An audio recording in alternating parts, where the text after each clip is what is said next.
The Great Hall of the Galactic Council stretched wider than most cities.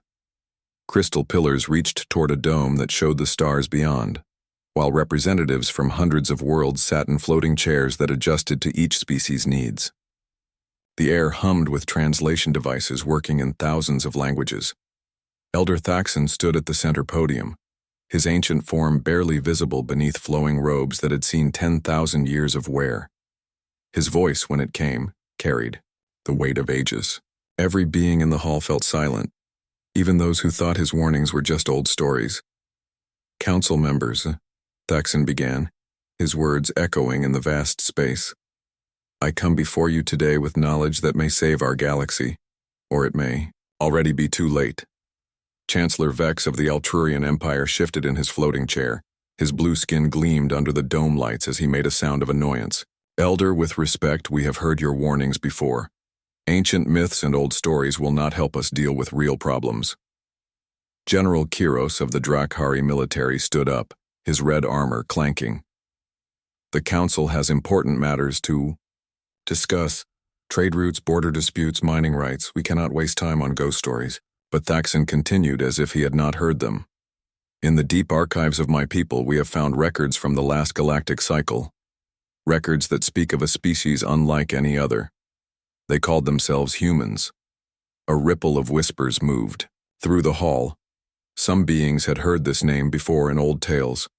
Others thought it was just another extinct race from the outer rim. "These humans," Thaxon said, his voice growing stronger, "lived on a world that tried to kill them every day. Ice ages that would freeze most species solid. Diseases that would wipe out entire civilizations. Wars that lasted for generations.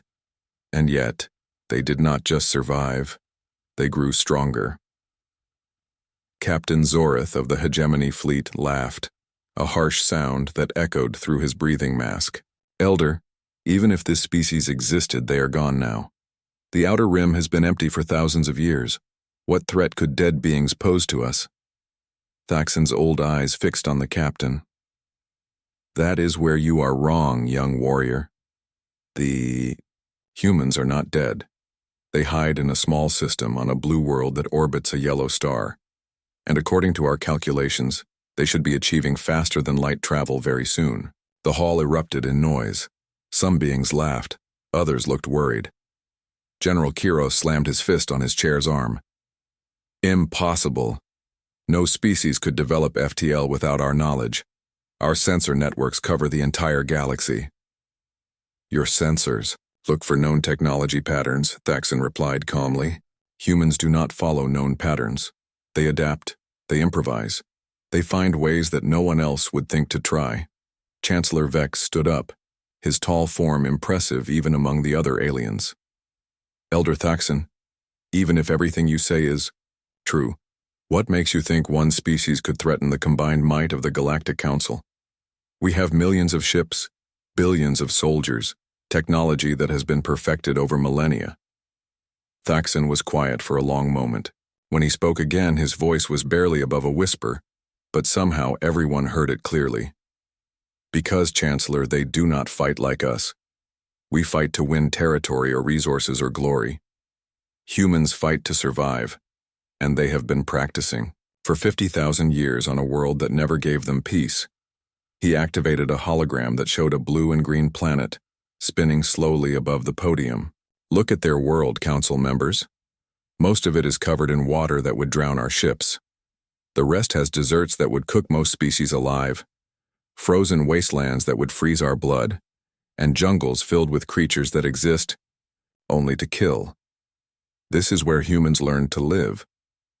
The hologram changed to show images from the ancient records, humans building shelters from ice and snow, humans crossing vast oceans in tiny boats, humans climbing mountains that touched the sky, humans fighting each other with primitive weapons, then helping their former enemies when disaster struck.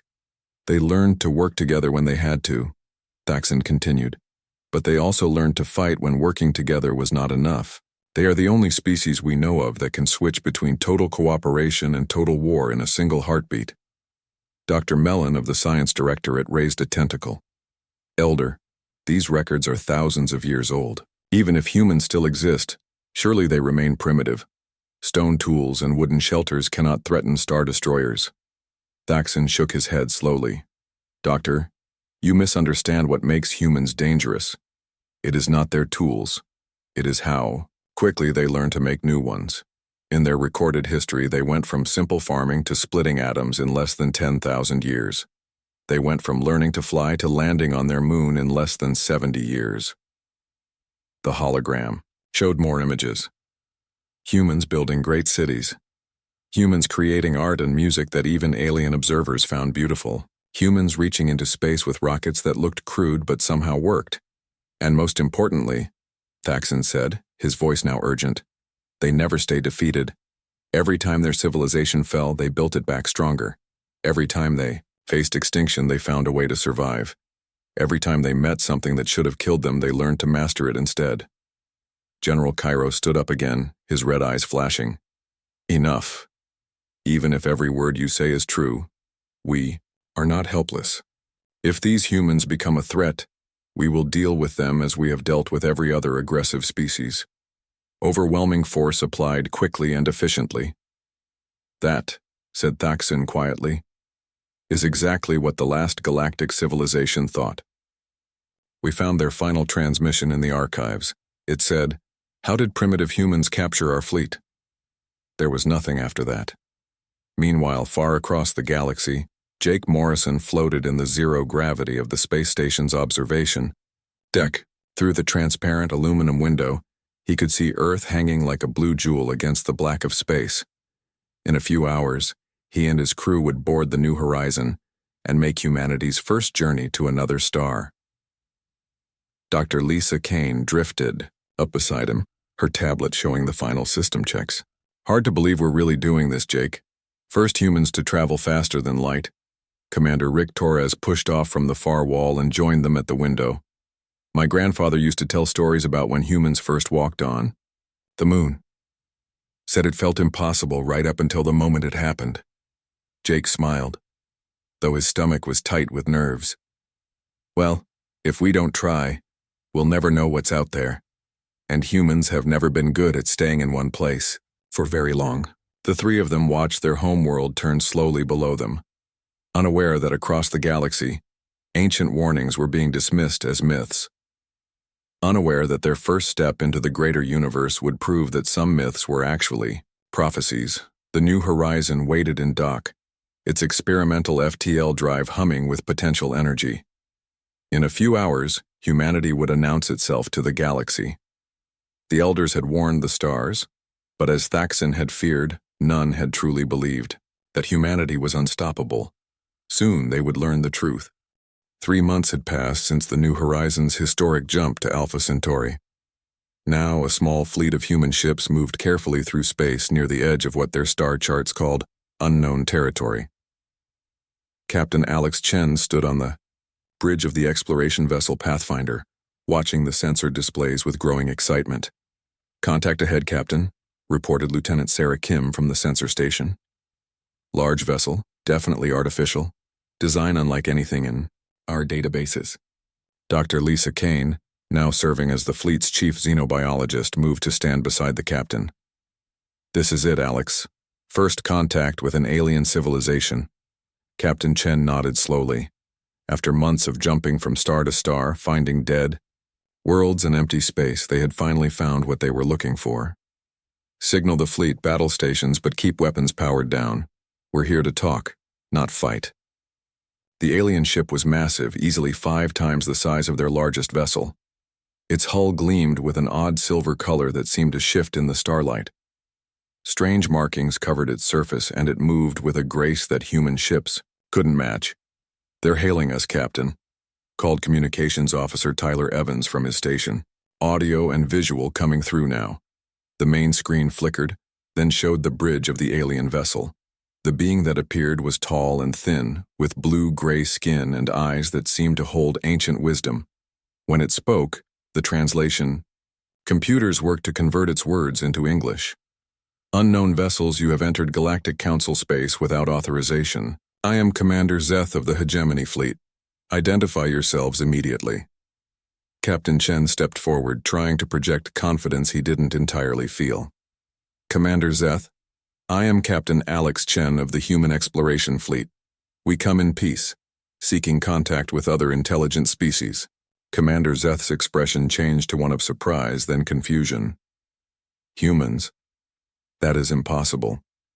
Intelligence reports indicate your species should still be centuries away from faster-than-light travel. Well, Chen replied with a slight smile. Human intelligence reports said the same thing about aliens existing at all. It seems we were both wrong. Several hours later, a formal meeting was arranged aboard the alien vessel Eternal Wisdom. The human delegation consisted of Ambassador Helen Clark, a former United Nations diplomat, Colonel Danny Wright as military advisor, and Chief Engineer Maya Rodriguez to observe alien technology. The alien delegation was larger and more impressive. Commander Zeth led them, accompanied by several other species that the humans had never seen before. There was a being covered in what looked like living crystal, another that seemed to be made of flowing metal, and several others that defied easy description. Ambassador Clark took the lead, her years of diplomatic experience serving her well. We thank you for agreeing to this meeting, Commander. Humanity is eager to learn about the galactic community and find our place within it. Commander Zeth settled into a chair that adjusted automatically to his form. Ambassador Clark, I must be honest with you. Your species' development has caught us completely by surprise. According to our calculations, humans should not have achieved interstellar flight for at least 300 more years. Colonel Wright leaned forward slightly. Perhaps your calculations didn't account for human determination, Commander. We have a saying, necessity is the mother of invention. When we need something badly enough, we find a way to make it happen. One of the other aliens, a being with 4 arms and silver skin, spoke up. I am Chancellor Vex of the Altrurian Empire. Young species, you must understand that the galaxy has an order. There are rules that must be followed, procedures that must be observed. You cannot simply appear and expect to be treated as equals. Ambassador Clark's expression remained polite, but her voice carried a slight edge. Chancellor, we're not asking to be treated as anything other than what we are. We're a peaceful species seeking knowledge and friendship. Surely that's something the galactic community can appreciate. Meanwhile, Chief Engineer Rodriguez was quietly observing everything around her. Her trained eye noted the alien technology, the way their computers worked, the design of their ship systems. She made mental notes of everything she saw, storing information that might prove valuable later. Commander Zeth continued the discussion. The Galactic Council has procedures for dealing with newly discovered species. You would be classified as a protected junior species with limited expansion rights and technology sharing agreements. Your FTL capability would need to be surrendered to prevent any accidents or conflicts.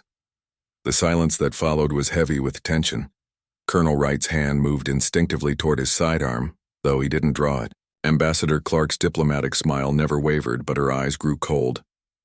I'm afraid that's not acceptable, Commander, Clark said calmly. Humanity has worked too hard and sacrificed too much to achieve interstellar flight. We won't simply hand it over to beings we just met, regardless of how advanced you claim to be. Chancellor Vex's forearms moved in what might have been a gesture of dismissal. Young humans, you do not understand the realities of galactic politics. There are species in this galaxy that could destroy your entire world without effort. The Council's protection is not a suggestion. It is a necessity. Tyler Evans, monitoring the human ships from his position at the communications console, sent a coded message to Engineer Rodriguez. The aliens' translation systems were good, but they weren't perfect. Small data bursts in human computer language went unnoticed. Rodriguez received the signal and began her real work. While the diplomats talked, she activated tiny scanning devices, hidden in her equipment. The devices were barely larger than dust particles, but they began recording everything about the alien ship's systems, power sources, and defensive capabilities. Perhaps, said Ambassador Clark, we could discuss this further after both sides have had time to consider the situation. Humanity values careful thought before making important decisions. Commander Zeth nodded, apparently pleased with what he saw as human reasonableness. Very wise, Ambassador. We will return to our respective ships and reconvene in 12 of your hours. As the human delegation prepared to leave, Chancellor Vex made one final comment. I hope for your species' sake that you will see the wisdom in accepting council guidance. The galaxy is not a safe place for those who refuse to follow its rules. Colonel. Wright stopped walking and turned back to face the alien leader. Chancellor, humans have been living on an unsafe world for our entire existence. We've learned that the best way to deal with danger is to face it head-on, not hide behind someone else's protection. Back aboard the Pathfinder, the human delegation gathered in the briefing room. Ambassador Clark looked tired, but her voice was steady. Well, that could have gone better. They basically want us to give up our independence in exchange for their protection. Colonel Wright was less diplomatic. They want us to roll over and show our bellies like beaten dogs. That's not going to happen. Chief Engineer Rodriguez was studying the data her scanners had collected. I've got good news and bad news. The bad news is their technology is definitely more advanced than ours. Their power systems, weapons, and shields are all beyond what we can currently build. And the good news? Asked Captain Chen, but Rodriguez smiled. The good news is that it's not as advanced as they think it is. Their designs are efficient, but they're also old. Really old. I don't think they've made any major innovations in centuries. They've been using the same basic technology for so long that they've forgotten how to improve it. Captain Chen leaned back in his chair. So what are you saying, Maya? I'm saying that if we can get our hands on some of their equipment, we might be able to reverse engineer it and improve on their designs.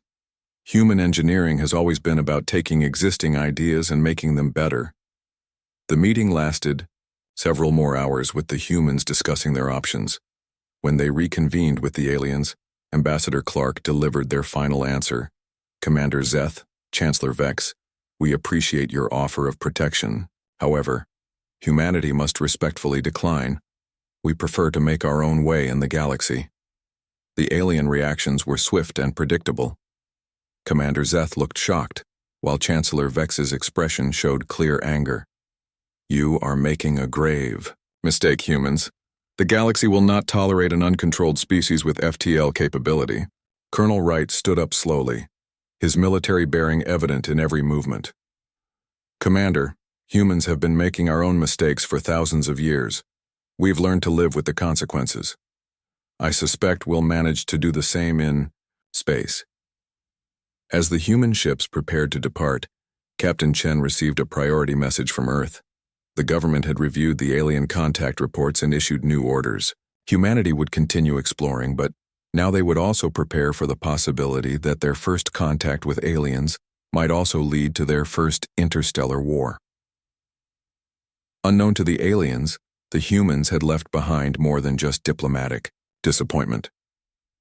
Rodriguez's scanning devices continued transmitting data about alien technology and ship movements back to the human fleet. As they jumped away toward their next destination, the humans carried with them detailed intelligence about their potential enemies. The 12 ships of the Galactic Council's compliance fleet moved through space like silver daggers cutting through black silk. Each vessel was a masterpiece of alien engineering, armed with weapons that could crack planets and protected by shields that had never been penetrated.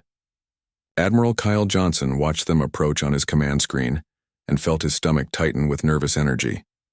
Contact in 30 minutes, Admiral, reported Lieutenant Sam Parker from the tactical station aboard the human flagship Defiance. They're not responding to our communications. Admiral Johnson nodded grimly. 3 weeks had passed since the failed diplomatic talks, and the Council had made their position clear. Submit to their authority or face the consequences. The human government's response had been equally clear. Earth would not bow to alien masters. How many ships do we have in the defense fleet, Commander? Johnson asked his second-in-command, Nina Foster. 18 vessels, sir, Foster replied, checking her tablet. All armed with our best weapons and shields, but none of them are larger than a heavy cruiser. We're outgunned and outmassed by at least 3 to 1. Dr. Kevin Murphy, the fleet's chief science officer, looked up from his console. Admiral, the modifications to our shield systems are complete. We've integrated the alien technology we captured during the diplomatic meeting.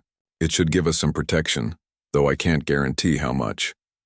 The diplomatic meeting had been more successful than the aliens realized. Engineer Maya Rodriguez's scanning devices had provided detailed information about alien technology, and human scientists had worked around the clock to understand and improve on those designs. The results were untested, but they were the best hope humanity had. "All ships, this is Admiral Johnson," he broadcast to the fleet. "Remember, we're not just fighting for Earth today. We're fighting to prove that humans deserve to be free in this galaxy. Every one of you volunteered for this mission knowing the odds.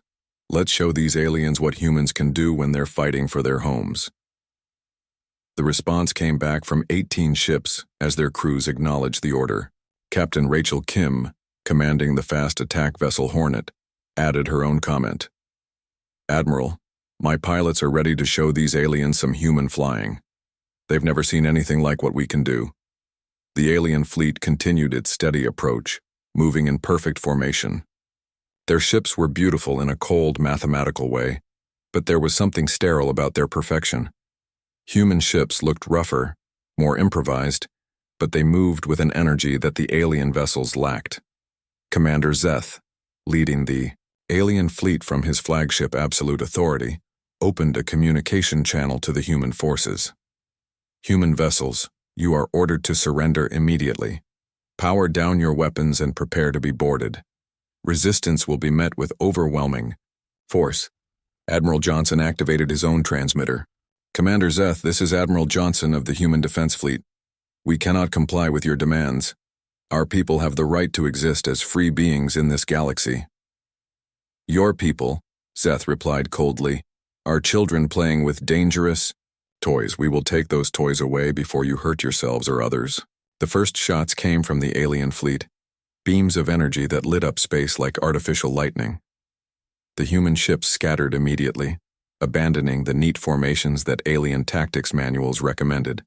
Instead, they moved like a school of fish avoiding predators, each ship following its own path but somehow working together. The aliens' first volley missed completely. Their targeting systems were designed to fight enemies who followed predictable patterns, not humans who seemed to change direction randomly every few seconds. Captain Ben Davis, commanding the engineering vessel Forge, had been waiting for this moment. His ship wasn't built for combat, but it carried something the aliens had never seen before. "Deploying asteroid net," he announced over the fleet channel. Small devices shot out from the Forge and attached themselves to nearby asteroids. Within moments, the Space Rocks were accelerating toward the alien fleet, guided by remote control and armed with improvised explosives. The alien sensors detected the threat too late. 3 alien ships took direct hits from the asteroid bombardment. Their shields held, but the impacts disrupted their perfect formation and forced them to spread out. That was exactly what the humans had been hoping for. "Now," ordered Admiral Johnson. The human fleet attacked from multiple directions at once. Fast ships like Rachel Kim's Hornet darted in close, firing rapid bursts before dancing away from return fire. Heavier vessels like the Defiance provided covering fire, their improved weapon systems punching through alien shields that should have been impenetrable. Lieutenant Carol Williams, monitoring alien communications from her position aboard, the intelligence vessel Observer, reported back to the fleet. "Admiral, they're confused. Their tactical computers can't predict our movements. They keep trying to establish firing solutions, but we're not staying still long enough." The battle raged for hours around Jupiter's moons. The aliens had superior technology, but the humans had superior adaptability. When their standard weapons proved ineffective, human crews improvised new tactics. Engineer teams rerouted power systems in the middle of combat, creating temporary advantages that lasted just long enough to make a difference. Dr. Murphy's shield modifications proved their worth when the alien flagship focused its main guns on the Defiance. The beams that should have vaporized the human vessel instead splashed harmlessly against adaptive barriers that shifted and changed to counter each attack. "How are they doing that?" Commander Zeth demanded of his science officer. "Our weapons are specifically designed to penetrate all known shield technologies. Unknown, sir, the alien officer replied, his voice showing the first signs of uncertainty. Their defensive systems appear to be adapting in real time to our weapon frequencies. Captain Rachel Kim and her fighter squadron were causing chaos throughout the alien fleet. Her pilots flew their small ships through gaps in the alien formation that seemed impossibly narrow, delivering pinpoint strikes against critical systems. The aliens' point defense weapons couldn't track targets that moved with such unpredictable patterns. Fox leader to all fighters, Kim broadcast. Remember what we learned in training. These aliens fight like machines. Be human. Be unpredictable. Make them guess what you're going to do next. The turning point came when Commander Nina Foster led a boarding party onto one of the damaged alien vessels. Her Marines moved through the ship's corridors like ghosts, using their smaller size and greater agility to outmaneuver the alien crew. Within an hour, they had captured the ship intact. Engineer Maya Rodriguez was among the boarding party, and she immediately began studying the alien systems from the inside. "Admiral," she reported back to Johnson, "their technology is even older than we thought. This ship's main computer is running software that hasn't been updated in over 1,000 years. The captured alien vessel became a turning point in more ways than one. Rodriguez's team quickly learned how to operate its weapons and shields, then turned them against the remaining alien ships. The sight of their own technology being used against them broke the aliens' confidence completely. Commander Zeth found himself facing a choice he had never expected to make. His fleet was being destroyed by beings he had considered primitive, using tactics that violated everything he had learned about space combat. Half his ships were disabled or destroyed, and the humans showed no signs of slowing down. "All ships, withdraw," he ordered, his voice heavy with defeat. "Fall back to the rally point."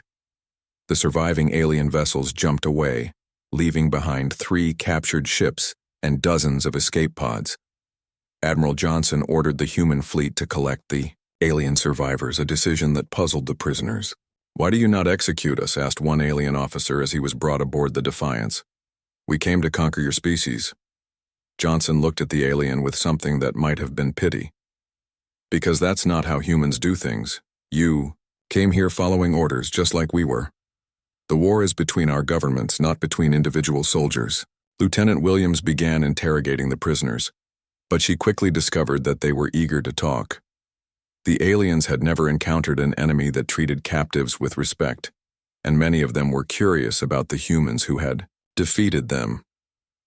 "Your species fights unlike anything we have studied," admitted a captured alien captain.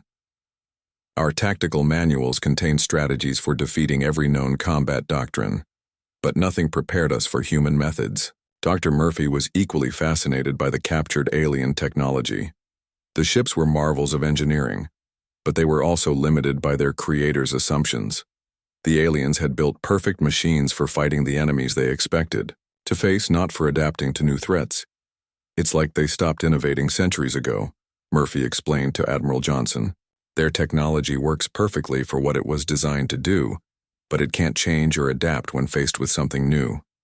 The news of the battle reached the Galactic Council within hours, carried by the surviving ships of the Compliance Fleet. The reaction was immediate and intense. Species that had accepted Council authority for millennia suddenly began questioning whether that authority was as. 6 months after the Battle of Jupiter, human ships spread across the galaxy like seeds carried on stellar winds.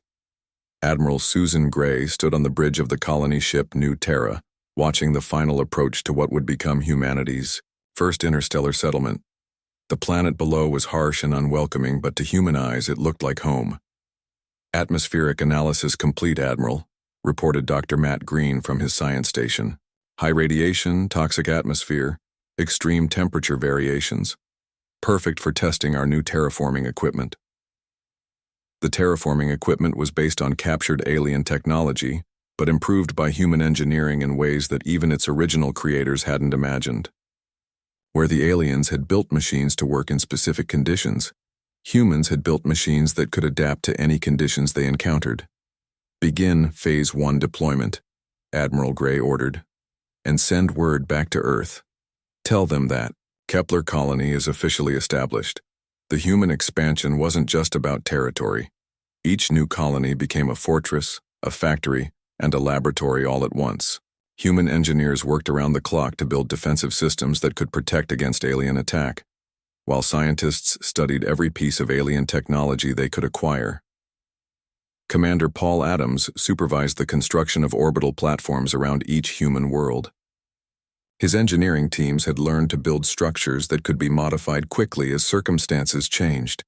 Where alien space stations were permanent monuments to their builders' skill, human stations were flexible tools that could be reconfigured for any purpose.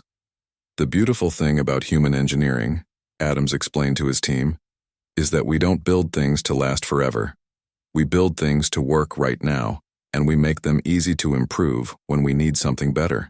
The first alien species to encounter expanding humanity was the Zephyrians, a peaceful race of traders who had lived under council protection for centuries. Their first meeting with humans came when Ambassador Janet Lewis arrived at their homeworld. Aboard the diplomatic vessel Harmony, "We come seeking trade and friendship," Lewis announced to the Zephyrian leadership. "Humanity has much to offer, and we hope you do as well." The Zephyrians were confused by the human approach. In their experience, powerful species took what they wanted and offered protection in return. The idea that humans wanted to trade as equals was completely foreign to them. "You are strong enough to simply take what you desire," said Zephyrian, Elder Moss, his plant-like features showing uncertainty. "Why do you offer to trade instead?" Lewis smiled, an expression that her xenobiology training had taught her the Zephyrians would understand. "Because, Elder Moss, humans have learned that cooperation produces better results than conquest. When both sides benefit from an agreement, both sides work to make that agreement succeed." The first human Zephyrian trade agreement became a model for future negotiations. Humans offered advanced technology and protection from council retaliation, while the Zephyrians provided detailed star charts and information about other alien species. Most importantly, they provided something humans valued above almost everything else: knowledge. Dr. Kevin Murphy established research stations throughout human space, each one dedicated to understanding and improving alien technology. His teams worked with alien defectors, refugees, and prisoners of war to unlock the secrets of galactic civilization. "The aliens aren't stupid," Murphy explained to a gathering of human scientists. "Their technology works perfectly for what they designed it to do. The problem is that they designed it thousands of years ago and never thought to improve it. We're going to show them what human innovation can accomplish." The results were remarkable. Human ships began appearing with hybrid technology that combined the best of human and alien engineering. Human weapons became more powerful and efficient, while human shields adapted to counter any attack the Council forces could mount. But perhaps more importantly, humanity began to attract allies from throughout the galaxy. Species that had lived under Council rule for millennia began to see an alternative in the human approach to governance and society. Captain Roy Turner led the first deep strike missions against Council infrastructure. His ships moved like ghosts through Council space, attacking supply lines and communication networks before disappearing into the vast emptiness between stars. "The trick," Turner explained to his crew, "is to make them waste resources chasing shadows. Every ship they send after us is a ship that's not protecting their important facilities." The psychological impact of these raids was even greater than their military effect. For the first time in galactic history, the Council's authority was being openly challenged, and they seemed powerless to stop it. General Linda Hayes commanded the liberation forces that freed enslaved worlds throughout Council space.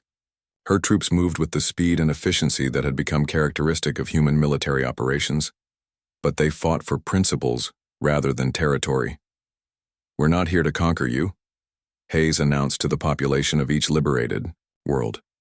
"We're here to give you the chance to decide your own future. If you want to join the Human Alliance, you're welcome. If you want to stay independent, that's your choice too." This approach confused Council strategists who couldn't understand why humans would spend resources freeing worlds without claiming them as colonies. But it created a powerful psychological weapon.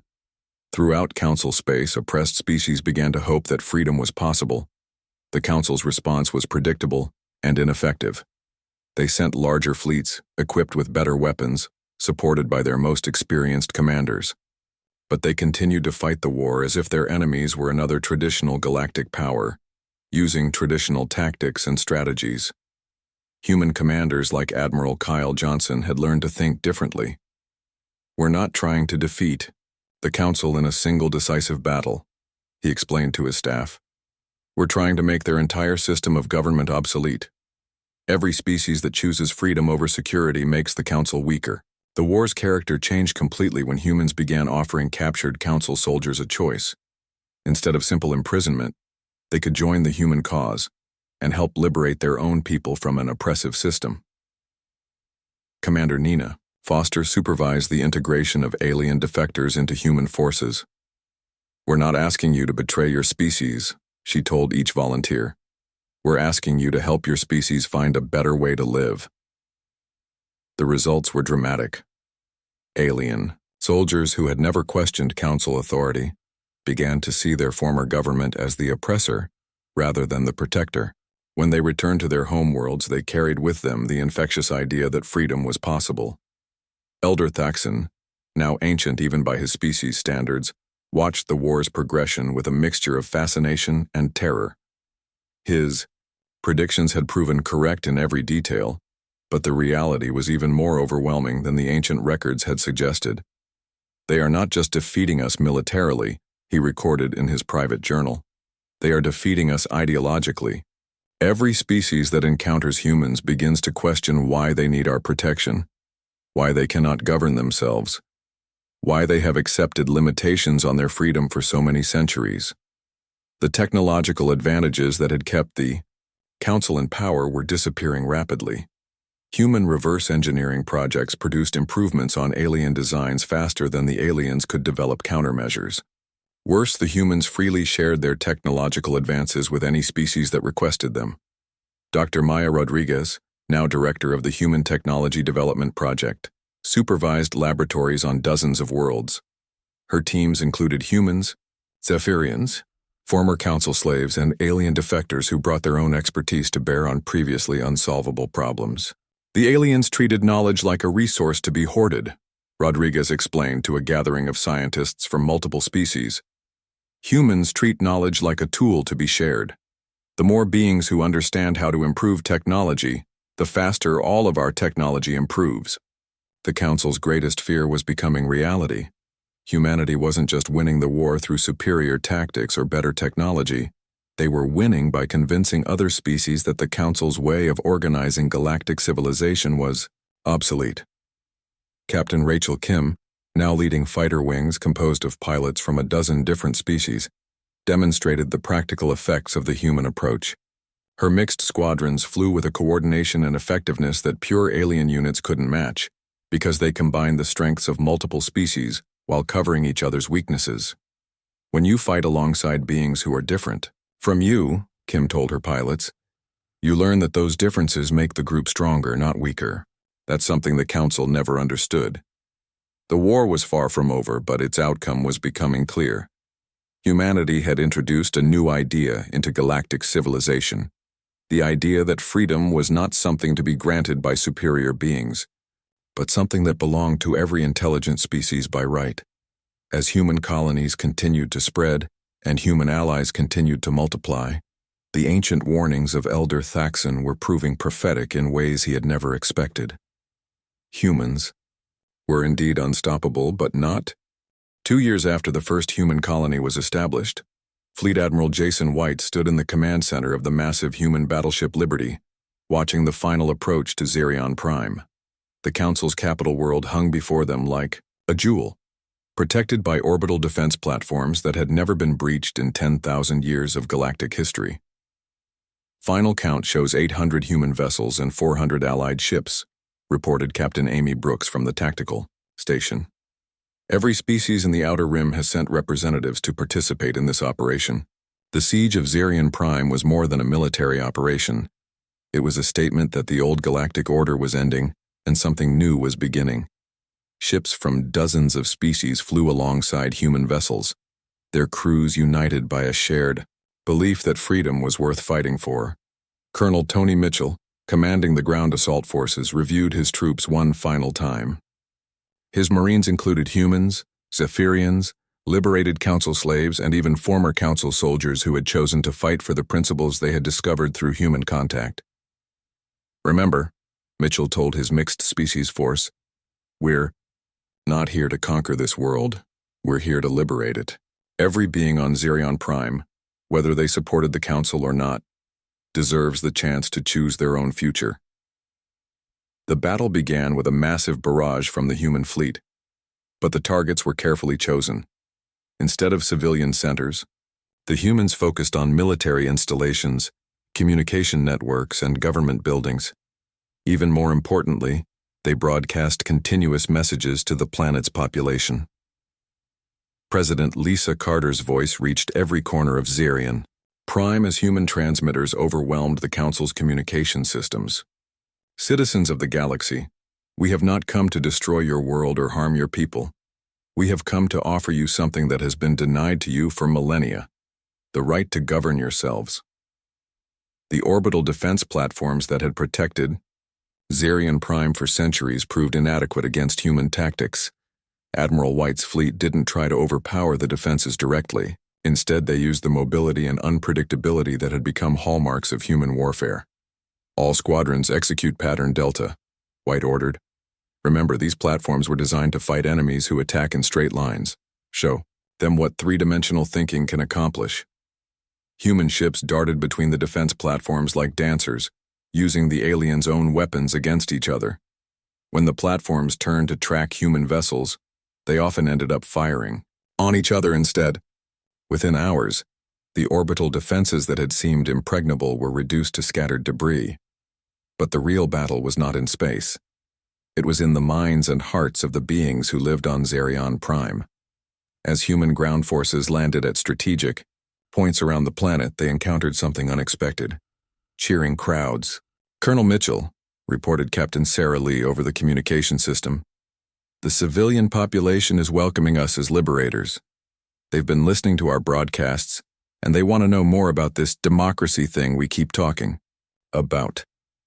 The concept of democracy was revolutionary in a galaxy that had been ruled by the wise and experienced for thousands of years.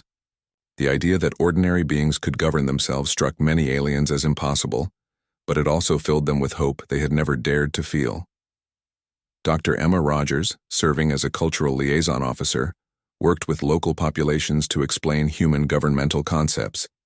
"Democracy doesn't mean that every decision is perfect," she explained to a gathering of curious aliens. "It means that when we make mistakes, we can fix them without waiting for permission from someone who claims to know better than we do." Their fighting on Zerion Prime was surprisingly brief. Council forces, demoralized by years of defeats and defections, offered only token resistance. Many Council soldiers simply laid down their weapons and asked to hear more about the human alternative to galactic autocracy. Elder Thaxon, now the last surviving member of the original Council leadership, met with Admiral White in the ruins of the Council chambers. The ancient being looked tired beyond measure, but there was something like relief in his expression. "Admiral," Thaxon said, his voice carrying the weight of ages, "I have spent the last years of my life watching my predictions come true. Your species has indeed proven unstoppable. But I confess, the manner of your victory surprises me." White studied the elder with respect. Despite their differences, he recognized wisdom in the old being's words. "Elder Thaxon, humans learned long ago that the strongest victory is the one that turns enemies into friends. We didn't come here to destroy the Council. We came here to offer something better." The formal surrender ceremony took place in the same hall where Thaxon had delivered his warning years earlier, but instead of accepting the Council's unconditional surrender, President Carter made an announcement that shocked both humans and aliens. "The Galactic Council is hereby dissolved," Carter announced to the assembled representatives of hundreds of species. "In its place, we propose the formation of a galactic democracy, where every species has an equal voice in determining the future of our shared galaxy." The reaction was immediate and intense. Some aliens cheered, others looked confused and still. Others appeared terrified by the idea of self-governance. But there was also something else in the air: hope. Every species, Carter continued, will have the right to send representatives to the new Galactic Senate. Every world will have the right to determine its own internal government, and every being will have the right to travel, trade, and live wherever they choose, as long as they respect the same rights in others. Elder Thaxin was appointed as the first keeper of galactic memory, a position created to preserve the lessons of the past while helping to build a better future. In his first official statement, he reflected on the irony of the situation. For millennia, Thaxin said, "My people and others warned that change was dangerous, that stability required strong leadership from those who knew best. We were wrong. True stability comes not from preventing change but from embracing it and learning to adapt as circumstances require." The transformation of galactic civilization didn't happen overnight.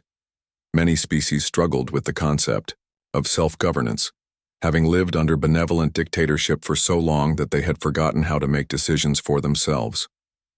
Human advisors, led by people like Ambassador Helen Clark and General Linda Hayes, worked patiently to help other species develop their own democratic institutions.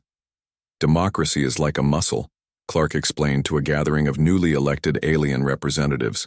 It gets stronger with exercise, but it takes time to develop. Don't expect to be perfect immediately. Even humans are still learning how to govern ourselves better. The technological revolution that accompanied the political transformation was equally dramatic. Dr. Maya Rodriguez's technology-sharing program spread advanced knowledge throughout the galaxy faster than anyone had thought possible. Species that had been deliberately kept in technological dependence suddenly found themselves able to improve their own lives through innovation and invention. The Council hoarded knowledge because they thought it gave them power, Rodriguez explained to a mixed-species gathering of scientists. But knowledge is like fire. It grows stronger when it's shared, not weaker. Captain Emma Rogers, now commanding the exploration vessel New Dawn, led the first joint species expedition beyond the galactic rim. Her crew included the best representatives of dozens of different species, united by a shared desire to discover what lay beyond the boundaries of known space.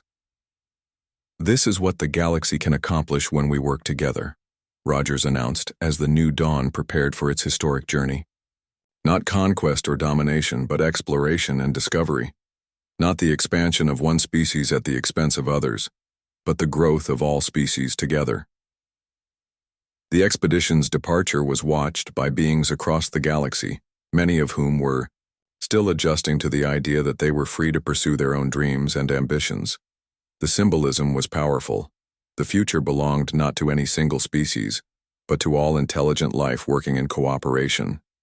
Elder Thaxin, now ancient, beyond measure but still sharp in mind, recorded his final thoughts on the transformation he had witnessed. "The humans were indeed unstoppable," he wrote, "but not in the way I had feared. They were unstoppable not because they were conquerors, but because they were liberators. They did not seek to rule the galaxy, but to free it. They understood something that we, in our wisdom and experience, had forgotten. True strength comes not from controlling others, but from empowering them to control themselves. True security comes not from maintaining the status quo, but from building systems that can adapt and grow as circumstances change." As the New Dawn disappeared into the unknown regions beyond the galactic rim, carrying the hopes and dreams of 1,000 species, Thaxin made his final entry. "The elders warned the stars that humanity was unstoppable. We were right. But we were wrong about what that meant. Humanity was unstoppable because they carried within themselves the power to make others unstoppable as well. The galaxy had been transformed from an empire ruled by the wise into a